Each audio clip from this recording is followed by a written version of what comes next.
പ്രധാനമന്ത്രി നരേന്ദ്രമോദിക്ക് നന്ദി അറിയിച്ച് ബെഞ്ചമിൻ നെതന്യാഹു. പശ്ചിമേഷ്യൻ പ്രതിസന്ധിയും ഇരു രാജ്യങ്ങളും തമ്മിലുള്ള തന്ത്രപരമായ പങ്കാളിത്തവും ചർച്ച ചെയ്തതിന് പിന്നാലെയാണ് ഇസ്രായേൽ പ്രധാനമന്ത്രിയുടെ നന്ദി പ്രകടനം. ഭാരതവും ഇസ്രായേലും തമ്മിലുള്ള സുഹൃത്ത് ബന്ധം കൂടുതൽ ശക്തമായി മുന്നോട്ട് പോകും. മോദിയുമായുള്ള ഫോൺ സംഭാഷണത്തിന് പിന്നാലെ എക്സ് പ്ലാറ്റ്ഫോമിലൂടെ ആയിരുന്നു നെതന്യാഹുവിൻ്റെ ഈ പ്രതികരണം.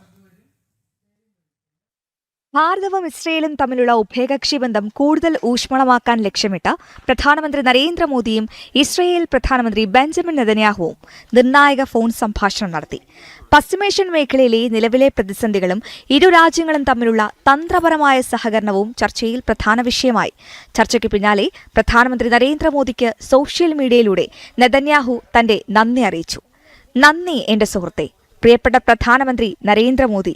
ഭാരതവും ഇസ്രയേലും തമ്മിലുള്ള ഊഷ്മളമായ ബന്ധം നമ്മൾ ഒന്നിച്ച് കൂടുതൽ ശക്തിപ്പെടുത്തും. ഇങ്ങനെയായിരുന്നു നെതന്യാഹു തന്റെ എക്സിൽ കുറിച്ചത്.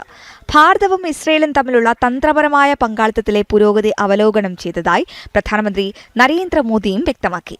പശ്ചിമേഷ്യയിൽ സമാധാന അന്തരീക്ഷം പുനഃസ്ഥാപിക്കേണ്ടതിന്റെ ആവശ്യകതയും ഉഭയകക്ഷി ബന്ധം കൂടുതൽ മേഖലകളിലേക്ക് വ്യാപിപ്പിക്കുന്നതുമാണ് ഇരു നേതാക്കളും പ്രധാനമായും പങ്കുവച്ചത്. ന്യൂസ് ഡെസ്ക്, ജനം.